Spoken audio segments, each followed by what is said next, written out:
So what is your name and your company's name? Sandra. My name is Trish. Benjamin from YBrush. Are you ready, Benjamin, to tell us about YBrush, give your minute pitch and receive some feedback? Yeah. You have a minute. What are you building? The centralized remote worker platform. So with this product, you get 2 times more effectiveness compared to the leading sonic toothbrushes. I'm a Gen Z. I'm a fan of Taylor Swift. All I want to know now is how you're actually going to get it done. It's actually transformational. There's a problem going on right now. Be a little like Eminem. Like, put it all out there, get in front of it, and just put it into your freestyle. The retort is very difficult, or it has to be amenable.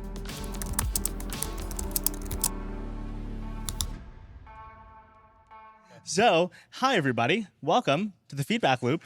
Yeah. Oh, wow. Love that. I love it. I like the energy tonight. The energy is fantastic, and that's probably because your third time on the show. You are addicted. Well, I'm glad to be back. So for those who haven't been or are here for the first time, for those listening, every week we get a batch of startup founders up here on stage here in New York City to pitch in 1 minute their vision of the future. After that minute pitch, they then receive feedback from me and a guest venture investor every single week. That feedback can do a tremendous amount for their narrative moving forward. And the key portion that I think a lot of founders underrate on a fundamentals basis is whether you're raising money, whether you're hiring new teammates, whether you're selling your product. All of these moments, that initial minute-long pitch, that can be so much more determinative of your results, that can really drive outcomes in ways that I think even some really great founders underestimate. So that's been the fun portion of it. And I'm Shervin Mashayekhi. I'm the host of The Feedback Loop. I'm also the founder and CEO of venture-backed free agency. We provide Hollywood-style representation for tech talent. We're a careers platform. That's the limit of the shilling I'll do. I'm an occasional angel investor beyond that. And what I love is getting to have a guest venture investor every week, whether returning otherwise, returning even better, because then we're in a rhythm together. And you and I, Mike, I feel like have a great rhythm together. Mike, the way I look at what you're doing in this moment, you're a longtime operator turned investor who's now also starting your own fund. But why don't you give us a little bit of the introduction of who Mike Ma is? Sure. My name is Mike Ma. I'm managing partner and founder of Sidecut Ventures. We're a new pre-seed fund backing coachable superheroes. And what that means is for my fund, we do a little bit things a little differently. Most funds give you advice after they give you capital. We give you advice first, capital second. And one thing we talk about, if you invest, we invest in you, you get a learn sheet from us before you get a term sheet, where we talk about exactly what we see and how we'd love to work together before we talk about money. The superheroes part of our thesis, we back things that I think are fighting evil in the world. So for me, economic mobility, healthcare for all, and ed tech for the few and forgotten. Those are the areas I like to invest. But I have a broad background and done a lot of different things. I've had digital strategy and innovation at Bank of America. I was the first chief growth officer at Betterment. I ran ads and ran all advertising for Vanguard. So I've been a founder myself in different industries. My dad joke, since we did dad jokes, is 4 starts, 2 exits, still working. And I just also recently left a role where I was deploying a fund backing HBCU founders, the HBCU Founders Fund, which is a $40 million fund, accelerator fund. So I've had some experience in sort of different parts of the startup ecosystem, and it's really fun to kind of bring this all together here and spend some time with you and this amazing crew of founders and audience. We have 6 fantastic founders ready to tell their story. Let's welcome the first one on stage, Mike, shall we? Let's do it. Round of applause. All right, welcome. Oh, and I'll say this. This is a fun day. This is mostly regulars to free agency events, to the feedback loop. These are people who have been around and have digested a lot of the content. So higher expectations. Okay. Yeah, the vibes are different today, for sure. Yeah, it's so good. It's fun. Good. So what is your name and your company's name? Benjamin from YBrush. All right. Are you ready, Benjamin, to tell us about YBrush, give your minute pitch and receive some feedback? Yeah. You have a minute. What are you building? A few years ago, I didn't like to brush my teeth, just like most of you, because but I did it because I have to do it, of course. But I realized that many devices had been developed to simplify our daily life, like washing machines, dishwashers. They all automate what we did before, but with our hands. But not for brushing our teeth, which is a chore for 80% of consumers, even in the US. So then with dentists, we have developed simultaneous brushing, which allows you to brush all your teeth at once instead of brushing them one by one, side by side. With that, you get a dentist clean filling in 20 seconds, 10 per arch. You get no complex gesture, and you get, of course, an clinically proven effectiveness. So we started in France, where we've built everything from scratch: the IP, the patented product, the brand, and customer base of 100,000 customers. And That's about a minute. Good job.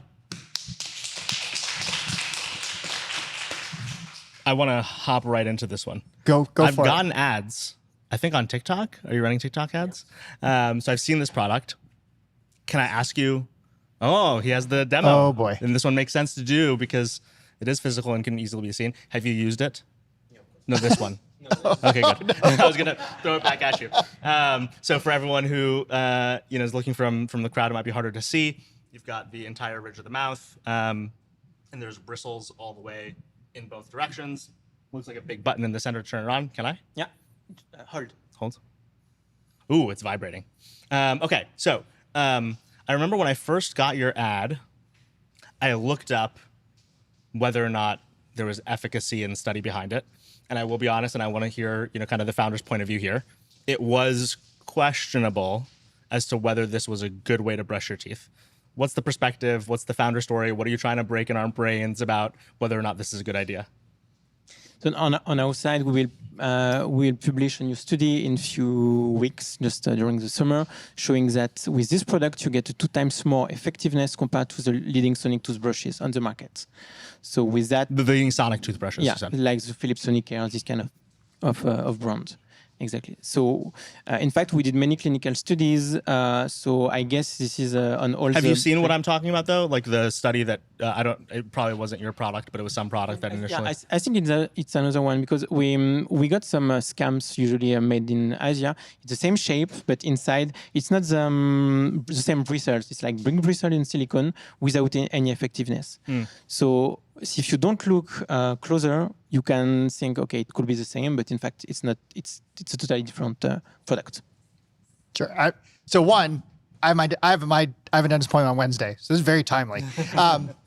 I don't have the benefit of your story, so I have just some feedback for you with regard to maybe the timing of a minute, right? So you said dentists suck. Everyone hates brushing their teeth. That was 30 seconds of your time, and then you spent the next 25 seconds talking about the solution, and then you talked about it, right? And then you had 5 seconds to talk about the business. Who likes going to the dentist in this audience? Okay, right. Okay, there's your Other than the 20%. one outlier, yeah. We had one. I don't think you need to spend a lot of time on that. It is universally known. People hate going to the dentist and are worried about it. Great. That's like 5, 10, 15 seconds.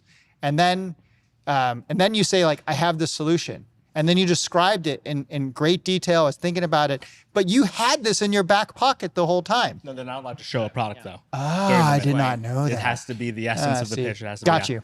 But I will say, I'll add to that though. I still think that's the right feedback because also I don't like the home automation examples. Like I don't know how this is similar to a washing machine or dishwasher because you're not automating it. I can't walk away from this. Well, right? either way, I think it's, so just describe the product, but like, here are the questions I have, and I'll just like lay this out. And these are my biases, and every investor has biases. Every person has biases. Hardware, so hard. Second, huge entrenched markets, right? Like, oil, like all these people are in here. How are you at a seed stage? And you haven't even talked about, and you started at like 100,000 in France, and we just got to it. Just know that those are the big those are the big doubts that we all have as investors. Hardware, supply chain, long feedback time. Like, in other words, the objections that are going to come from an investor, you want to instill in your pitch in a lot of ways when it's these sorts of straightforward objections, right? Like if it's a complicated product where you're not sure exactly what different investors might object to, it's different. But in this case, so let's talk about that. So progress in France, talk more about it. Yeah, so we have 100,000 customers. And 100,000, you said? Yeah, mainly in France. We raised almost 10 million in the past year, so it's very difficult to raise money. And it's almost impossible in Europe to raise money from VCs. It's mainly from private investors, from corporate ventures, but not from VCs. And the business in France is good since we started from a non-D2C brand, and we are now a well-known brand. We are challenger after Oral-B and Philips Sonicare, and we are in stores, same as Best Buy, same as Walmart, and of course a lot of sales online with Amazon on the website. What's the way in which you think the penetration of the US market is going to be better, easier, faster than France? I think. You mean the channels, or you mean why it will be more? Like, if you had to predict that it's going to be a better time, what will you be doing differently, or for the first time, or uniquely to the U.S. market to make this fly as a brand here? I think Amazon is a very good channel here because almost everyone buy on Amazon. So we started that a few months ago. We have a huge growth in the US for now after only a few months. Huge growth. Okay. And I think this kind of product is easier to put on the shelf in stores because it's very different from the other brands, and that's what we did in Europe. It's difficult. It takes a lot of time to go on shelves, but I think it's a good product for this channel. I think the last bit of feedback I'll leave you with is I almost want more complicated answers. And that's probably not common for you because it's a simple product. In a lot of ways, it's straightforward what the value proposition is and why might people want to use it. But even you mentioning Amazon, and earlier you mentioned knockoffs, like I want you to be getting into that as part of your narrative, right? Like it'd be the strong point that you'd bring up of, one of the best channels in the US that we're really eager about is Amazon, and we're seeing both the benefits of that and the negatives. We're already getting a lot of copycats, but we have a plan for how to deal with that. And here's exactly how we think about the go-to-market in terms of department stores, which is different than it is in France. I don't know if it's different, but like I want you to get into those weeds so that I feel more than what's obvious. It goes back to your earlier point, right? That part and the dentist part is obvious. It's all the unobvious stuff that might hold you back. Yeah, maybe I would give an alternative. I mean, that's a lot to ask in a minute, but here's a thought. Like, just go through the risks that I would think, and we started touching on them. So one, huge competition. Two, unit costs, economics, supply chain, all the things that most investors who don't do a lot of, and I'll say I don't do a lot of CPG or hardware for a lot of those reasons, and maybe different investors who have more knowledge and skill in those areas have to, but then also too, like IP, go to market, channel conflict, and now you have international. Like, so I don't know if you can get through all of them in a minute, but what I would say is front load, know that those are the objections, and make your way through as many as you can. And then tell me also too, I was a little clear, like, what are you asking for? It sounds like you have a big broad base. So what are you asking for? So introduce the problem, go through some of your proof points, and you could use the objections as your proof points, and then just stick the landing. Like, so this is why I'm here. Like, I'm looking for new investors to help me with US go-to-market. I have no idea that's what it is. And then just finish. And because I appreciate what Shavine says. Like, I don't know if I want more complexity. I want the permission. Further down the I conversation want the funnel. permission to know that if I want more complexity, that you're competent on the other end. And I didn't, it was hard to economize that in a minute. But Okay. But congratulations on the success so far. Well done. Thank you. it's a great, it seems. I almost want to bring it to my dentist. I mean, no, I'm just kidding. Two things. Yeah. I've received this ad on TikTok, and Now I will too. Thank you. yeah, exactly. Say it into your phone. Why brush? And from that, there's this thing that I had in hearing his pitch. I was like, oh, interesting. I know this product, or I've seen this product. I've even gone to the product page and said, do I want to buy this?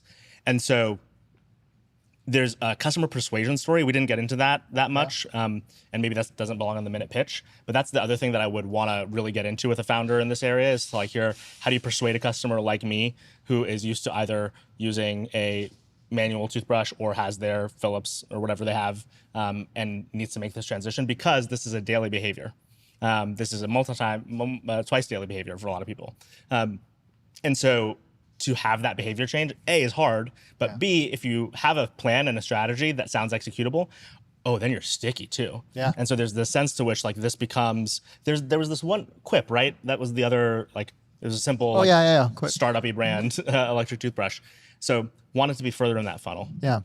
I mean, look, I don't know enough about the space to invest, but maybe here's the meta I would say for all other founders as we think through and I actually gave this piece of feedback, and this should probably be a blog post that I'll write. I gave this piece of feedback to another founder.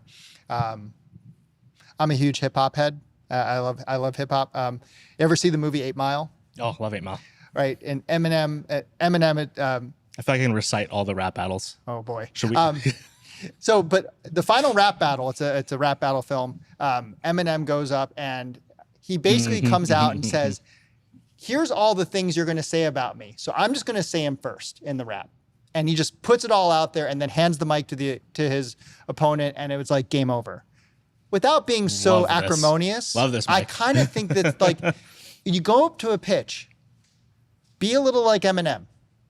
Just put it all, like no heroes, everything, all the crap an investor will say, oh, it's hardware, it sucks. Go to market and consumer is hard. You have IP problems in Chinese. You have Amazon, channel conflicts. How are you going to do multiple channels across, direct and wholesale at such a, just put it all out there and just know that that's what we're thinking and just get ahead of it. And you don't have to answer all of it, but if you could acknowledge, You get to frame it. Then you frame the narrative. And then I'm now on my heels. I'm like, damn. Speaking of you being on your heels, Muhammad's in the crowd again. We were talking about you earlier. We were talking about you earlier. Oh man, I'm gonna have you meet my son. No, I mean, just so that's be a little like Eminem. Yeah. Like put it I all love out that. there. Get in front love of that. it and just put it into your freestyle. And then the retort is very difficult, or it has to be amenable. So tell me about the terms of further your in the round. conversation, Yeah. right? Then it's further. You're in the weeds of that question as opposed to the superficial part, which I think is actually key. Yeah, and if the next question is like, so tell me about your round dynamics, it's like you're probably in a good spot. Yeah, like that. 100%. Those are the questions. I love that. All right, be more like Eminem. Next up, you have to be more like Eminem. Let's welcome up the second founder with a round of applause. Welcome. Hi, how are you? As always. Well, All right, now I feel I've got what is your name? My name is Trish. I'm founder and CEO of Bridget Health, and I feel like I need to now drop bars on stage. I wasn't prepared for that. We should have a rap battle version of this. Oh, please do not put me. That in would this. be so I fun. will be happily in the audience for that one. I feel like you have the background for it, actually. I think I would bet on that horse. I think Thank you you. should do Yeah. it. I agree. The dad jokes would do well in that lyrical format. Trish, so excited for this one. You have a minute. Are you ready to tell us what you're building? Yeah, let's do it. Let's do it. All right, you have a minute. What are you building? So I got my start in medical device sales. First, robotic surgical system to hit the orthopedic market. First, airborne decontamination system for hospitals. But I dove into the emergency department to work as a nurse for the first time during COVID. And that's when I noticed this colossal inefficiency in a neglected market. Started with noticing that my patient would be able to be discharged from the hospital, but they'd end up waiting to leave the hospital, not just for hours, but for days. And oftentimes the same patient would wind up right back in the emergency department after just a couple weeks. So boiling it down and obsessing over this problem for so long, it really stems from the fundamental inability to match the right patient with the right staff member at the right time to hook them up with social services. Bridget is a centralized remote worker platform that allows these social services workers to connect with the patient early stage and for the first time ever, follow That's them about a out minute. of the emergency department. You want to go first? I don't know how you do this. I feel like it's the feedback. Thank you for the story. I feel like I've seen this pitch before, and somewhere in the circles is an area I invest in. Some feedback on the pitch. I mean, similar to the last one, and then I'll leave the door open. Is just again in a minute, 45 seconds of time until we got to even talking with the word Bridget come out and why and I love the fact that you have. I took from it is like you have personal knowledge of the space, and you saw this particular gap. I'm also married to an academic pediatrician at Montefiore, so this problem has come home with me for 3 decades, so I understand it, at least as a spouse can. Can you say more about, maybe just for me about the solution as succinctly as you can. And what is the solution that has been missed in the market that makes the world a better place? So there are 3 levels, and this is really where where do I even begin? So on the individual level, the social work, community health workspace is fundamentally not tech enabled. We know that today in 2024, we're spending hours on the phone. It doesn't need to be that way. We can parse from the chart, throw in all this AI stuff, do some predictive analyses. We can gamify that experience for them and allow them to work remotely. On the hospital or the institutional level, what Bridget does is actually transformational. So traditionally, we start the discharge process at the very end, and that triggers the need for a social worker, community health worker. But the reason we do that is because we need to have a staff member come down and interact with that patient. What we do with Bridget is we shift that process. So instead of starting social services at the end, your triage nurse knows at the very beginning of the process that you're going to need social services. So what we can do is shift that entire process up. That time in the waiting room is now productive time. And we're running social services at the same time as medical services to alleviate that bottleneck. Also, there's currently no way to connect hospital. There's no way for workers to follow a patient once they leave the hospital. What Bridget does is, for the first time we allow that to happen, where the community health worker that they engage with at the beginning can stay with them and maintain the relationship with them when they leave that hospital. That issue of patient compliance, that's a $300 billion problem that people don't think that they can solve. But actually the data for community health workers, more so than social workers, is already there. So Trish, tell me, like, from the perspective of the product, literally, what's the user experience? Who's like the primary initial trigger for the user experience, and what does it look like down the funnel? The emergency department nurse is the one who drives this on the ground. We are the ones placing the iPad in front of the patients. We are the ones managing that care. So would this be integrated as part of the rest of a digital suite, or is this something independent for them? That is one part of it. We're like Uber meets Hinge for community health work, social work. We want to match the right ones. So we're working with community health worker organizations on the ground and then linking them up with the hospitals remotely. So we've got. So I'm going to give you some pitch feedback because I'm so excited about this idea. Yeah. But I think you're struggling to get to the thing I want. Yeah. But let me tell you There's why. a whole other part. There's a system level. We haven't But even let me talked tell you about what's it. really interesting. Tell me. I don't think there's anyone who genuinely will listen to you and go, this doesn't make sense. Yep. Right? Like, all of us are going to go, obviously that should start earlier. Obviously the matchmaking should be better. Obviously there should be a continuity of care that also gets digital afterwards, that allows, different level of relationship. So then all of the questions, when something is this world changing, improving, it's like, okay, great. Yeah. Everyone's experienced some version of this problem. Everyone wants some better version for either themselves or their, the people that they've seen go through, negative experiences or could have been optimized experiences.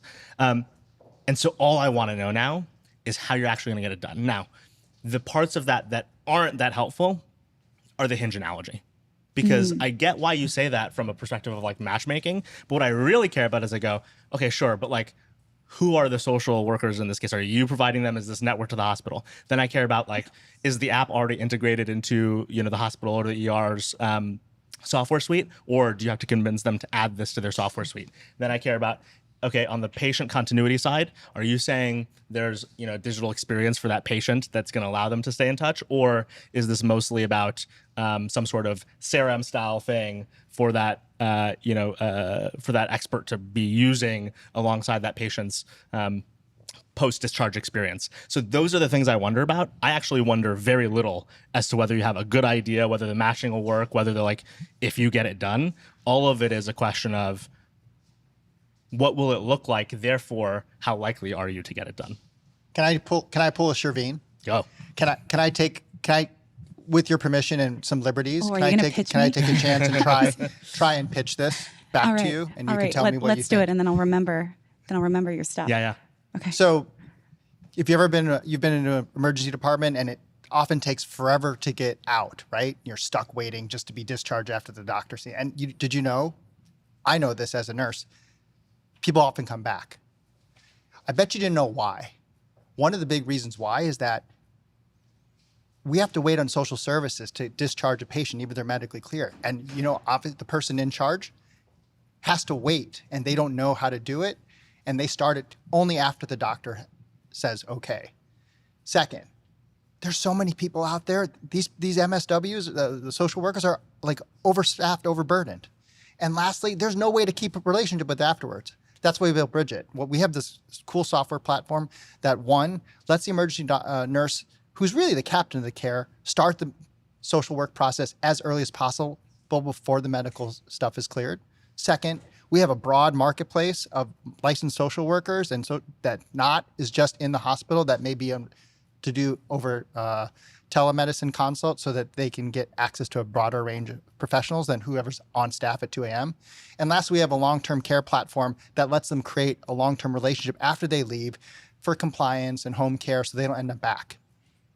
And then you can start talking about, and so the progress of the company and et cetera. So that was, I think, roughly like 30 seconds. Someone can time me on it. And then I don't know the particulars about the company, and you should start credentializing the company and the traction. Well, so this is what Mike did very differently, is that user experience thing that I often talk about is like, what is going to be the before and after of the product, right? And I think your before and after is very clear in a lot of ways, and should be the first 20 seconds is like, here's how it works today, here's why it's bad, here's why we all experience either return visits or whatever else it might be.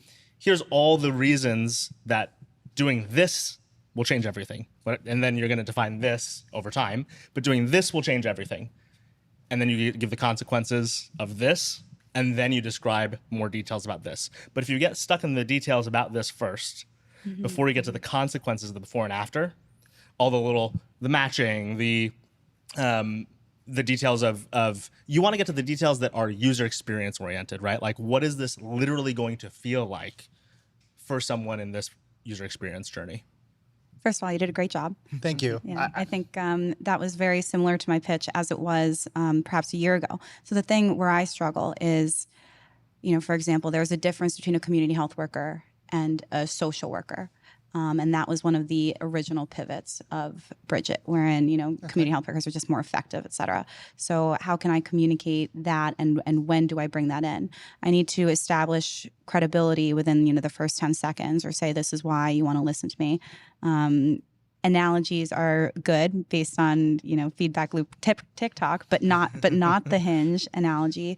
So I think what I'm hearing is you want me to focus more on the user experience. So I should say, from the community health worker side, what we have is a gamified experience like nothing else, where we're not only helping them train and get prompted, we're also having them compete amongst their own neighbors, where you're, ranked among all of these things. And we've really gamified the community health work experience. That is not as connected to our primary value proposition. And But I think that's because you got way in the weeds just now too. Yeah, I love to get in the weeds. I'm confused I now. love to get The gamification No. platform, I had an Erase idea of what this it. was. Now I feel like I've lost There's the a I mean, middle. There's a it's- middle that's really useful enough. The middle is something like, these individuals need software that gets them across the line at providing excellent care, whether virtually or otherwise. And we provide that software that allows them to provide a continuity of care or post-discharge care that today is nearly impossible because it's not tech-enabled. That's what you need to, like, the fact it's gamification may or may not actually be the right idea. I don't know. Like, I don't know if that's the right Well, idea what do you or want not. in terms of user experience? I just want to give you what you want. But again, make you happy. there's so many words that I feel like this is like speak plainly about what the problem is. Like, to me, again, I don't know. I only have the protagonist of your story is the ED nurse. And the community health worker. We Okay, work together. so you have two protagonists, the ED nurse and the community health worker, right? And here's the problem. Patients can't get home. Patients can't get home. It's someone everyone can feel. You broken arm, whatever, you like gotta go, but like this idea, everyone understands this pain. Stuck in the ED discharge room. Can't get home. Great. Here's one of the reasons why. So we just have to move for time, but sure. I just want to summarize it, right? It's not that you're not, like, when we talk about user experience, there's a different problem some founders go through where they just can't describe at all the mechanics of the thing that they're building. I think you're just bounding too much between the mission and then also the super weeds. And there's that middle that again is here are all the participants and what they get. This person gets an app. This person gets, an email. This person is tech-enabled inside their hospital office. And here's what that enables. The literals of what that might look like. Again, gamification, I think, is a good example. That's not necessary as much as it's the tech enablement. The fact there's a digital experience at all that allows that person to deliver something different. So there's a middle of user experience that I think you want to tweak and find. But you'll find it. It's a good idea. Can you find it? We'll find out. We'll work on it. Yeah. You don't want to intervene me? Listen, Is it honestly, the user experience side? let's talk more about it. But I think, Okay. again, I go back to the frontline thing. It's a mission everyone can get behind and a product everyone can get behind. So let's talk more. Thank Great. you. Thank you. Great job. The hard thing about healthcare is always the ecosystem inside the product, inside the okay, what is the service and how will it actually gel, align, be easily to integrate, be easy to deploy? And that's what we want to hear out of a lot of healthcare pitches, I think. Yeah, and here's just some broad pulling out for sure. And I love healthcare investing, and it's a big part of my thesis. But maybe just pulling this out for any founder too in this minute, and just from the two pitches, there's been an overweight in allocation in mission and story. Like, you need to explain why this is a great, why the problem plus you plus venture make it the right mix to fix this problem. Not all great problems and not all great, that we have to get to some of the business and how capital and why we're doing this venture back thing is going to accelerate the solution of this problem. And so this is why I'm hoping in the second half of this to just get a little bit more about the business of it and how this venture scale business is a good solution for the If problem we're that too we're talking far about. in before getting into kind of what the solution space is, and I think to your point again, a lot of people are too into the mission. We're never going to get to the stuff that allows us. I tell this to candidates who are interviewing for a job often. The reason you don't want your personal pitch or your answers to initial questions that you get to be too long is actually because you don't want to overrun the interview. The interviewer has a bunch of either objections about you in particular or a bunch of qualifiers they want to find from a candidate, and so they have to get to their questions. And so if you actually have a great conversation with them, but they get to none of their questions, they might have a neutral experience out of that interview, and they might reject you because they go, I didn't even get to ask about this person's experience with XYZ thing. Yeah. And it's a shame because I enjoyed the conversation, but I can't confidently move them forward. Right. Same thing in kind of the investment. Yeah, last comment, you bring them, and these are not esoteric problems. Right. Hate brushing my teeth. Right. Got it. Hate waiting in the being discharged. Got it. A lot of problems are very esoteric and nuanced, but these are very accessible. Grab you by the face. So just take advantage of accessibility and economize your time to do other things. So, All right, let's bring up our third founder. Round of applause. Welcome, welcome. What's your name? Sandra. Another regular. This is just a night of I'm a fan of the founders tonight. Sandra, you have, it's just a bias I have. If you come to the feedback loop all the time and you get on stage, a lot of points in my book, a lot of favors. So, Sandra, are you ready? You have a minute to tell us. Are you going to tell us what you're building and be open to some feedback? Of course. You have a minute. Tell us, what are you building? Right, so my name is Sandra. I'm a Gen Z. I'm a fan of Taylor Swift and also Scarlett Johansson. But recently, Taylor Swift has a major lawsuit against a very well-known AI company on the subject matter of digital identity. And also Scarlett has another lawsuit going on against the same company on the subject matter of deepfake. So dig into that. I found there's a problem going on right now in terms of if you have your biological features exposed to a technology that can utilize AI to generate any kind of features about you, basically you can get defaked. So if my idols are not able to solve this kind of problem, I would assume this could be my Achilles heel too. So I figure out some of the competitors out there, some of the existing solutions out there. They're not really protecting, I would say, like average people in terms of how to protect themselves from potential malicious use of AI. So that's why me and my team, we are building a solution in terms of categorized as a B2B enterprise SaaS to prevent a fully independent. All right, that's a minute. got it. Round of applause. We do have the same problem again. We got way too far in on kind of problem space, and it's an interesting problem space. So you have like a lot to say about it, and everything you said is in the zeitgeist, so it's easily understood and digested. But the challenge is we still didn't hear the how and the what. So want to give us a little bit of the how and the what? Yeah, of course. So basically, that's why me and my team, we're creating a B2B enterprise SaaS solution, basically building a fully Can't believe I'm independent. going to say this to somebody. Sorry, Sandra, slow down. Okay. Just okay. Okay. I've never had the privilege of telling somebody else to I slow do down. listen. I listen on my podcast at 2x speed, but I do feel like I'm listening to a podcast at 2x speed right now. Right. Yeah.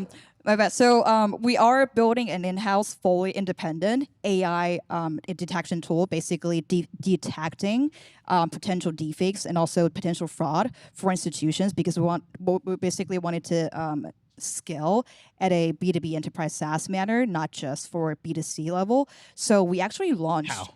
Yeah, so basically, we will provide a web app for you as a business to download to integrate using our endpoint API, and then you can pretty much just upload your day-to-day tech stack in terms of, okay, this paper, this document, and this PDF, or any kind of like in-house inbound content that you can just upload to the portal, and you can run our portal, and then our portal will pretty much telling you that, like, okay, if you don't do X, Y, and Z, A, B, and C will potentially happen, which will be potentially detrimental to your business. So that's like how we go about this kind of problem. So if I upload all the PDFs that I've made over the past 2 years, it's going to tell me what sort of thing? If the content is actually AI generated or not.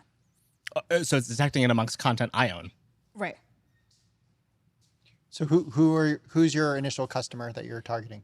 Right. So we have like 4 initial business clients, including governments and also tech companies, and also financial institutions, including insurance companies and also telecommunication companies. So basically, we are thinking about, if for you to get defaked, or for you to getting scammed or hacked, or just receiving fraud, you basically need a electronic device, including iPhone or like any phone devices or like a laptop. So that's how we kind of map out how the user experience So of let getting scammed. me And pause this. I went down a journey that started with Taylor Yep. and Scarlett, and so that makes me think of persona, face, voice.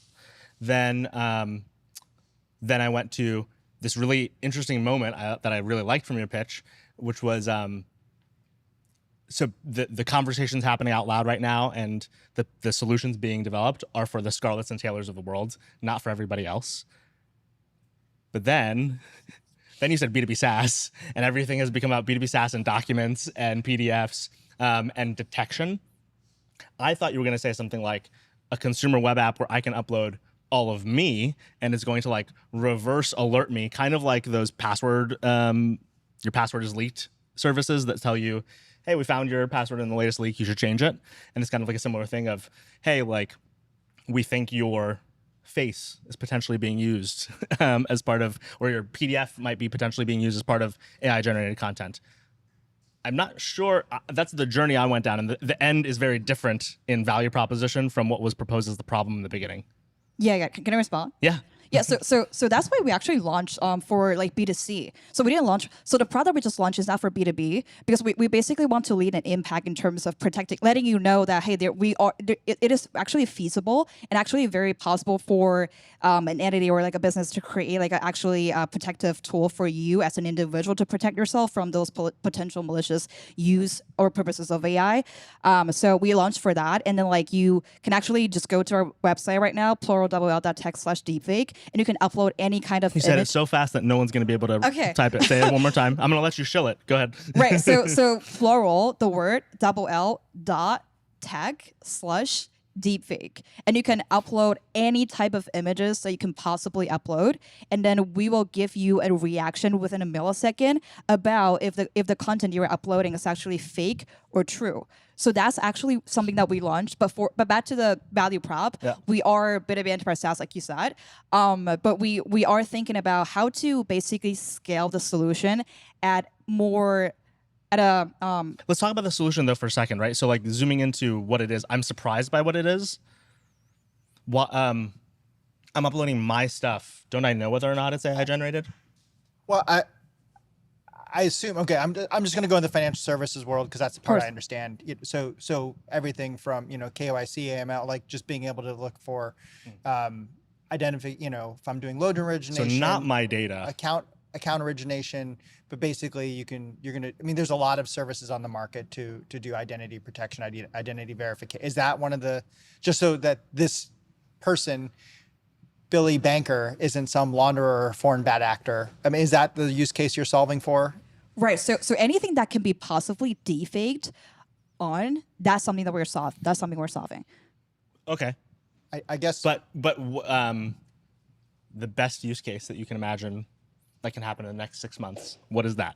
Okay, let's say like you maybe like upload your selfie on Facebook or something like that, and like somebody just took your selfie and put in a AI generated engine, and then they could basically just create like maybe like But something what is like your never product? done. You give me a use case from like, what is the user experience?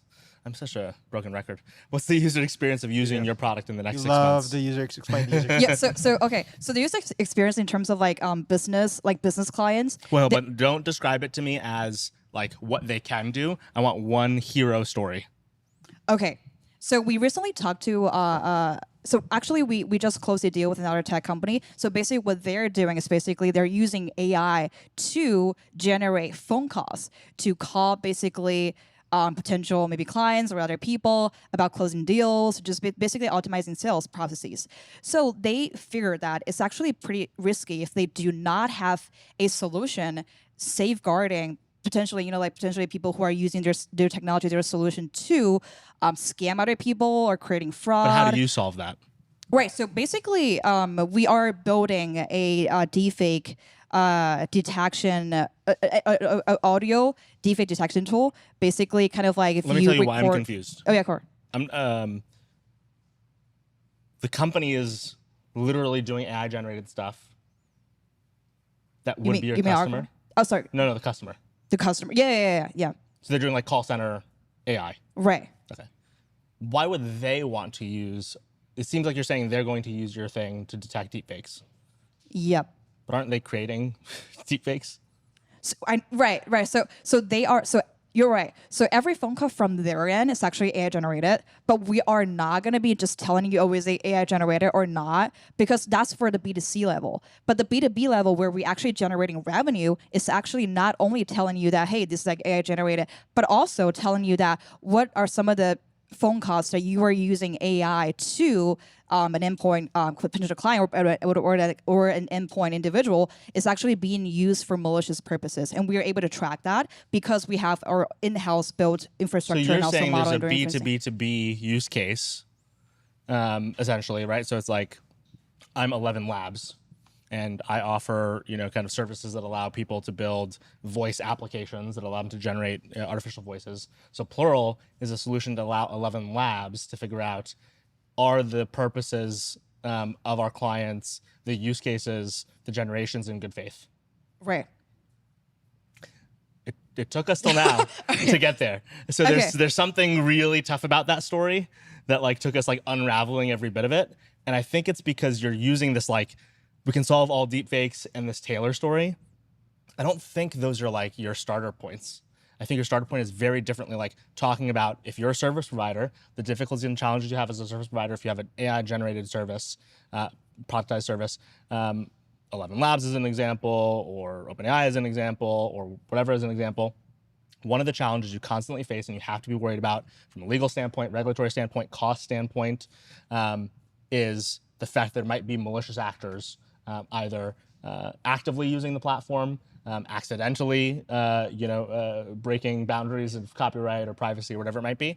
And what Plural does is we're actually running across all the generations X, Y, Z, and that's the thing that you would tell me more about, to tell an 11 Labs, to tell a service provider, hey, here's higher risk material being generated by your customers. And in the same way that a Midjourney or an OpenAI or all these very well-funded or successful companies today will shut those accounts down, we'll give you the tools to understand who you should shut down, who you should have more conversations with, how to triage all the issues going on in your AI generations. Get it. I also have a question though. Like, how to switch, because we launched something for B2C because it's just purely, it's like an impact we want to lead to basically help everybody for free. So everything is about like. I think it's irrelevant. It's irrelevant. I mean, in a minute, like, I would start exactly what it's just it's too much distance to travel in a minute, right? The proliferation of AI tools to do anything from outbound sales is, out there. the companies that are providing them are just worried that they're bad actors. Said another way, who watches the watchers? Well, we do. That's what we do at Plural. And so we have, to make sure that the companies that are providing these platforms are actually doing them for willful and good purposes that they intended. We have a monitoring system, If maybe I would work it in if you said your founding stories. Like we actually started as a B2C platform. That's where we built our reps and roots, and a lot of our models had started that way because we started in the consumer space. So maybe if I had to work it in, I'd work it in a company history of how you got here to that point. But framing it, just start from, it was just too much distance to travel because our minds wandered, my mind wandered all over the place. But I think And it's something compelling, right? Now that we've gotten to it and I got past that, I was like, okay, great. Like I would want to know more about that.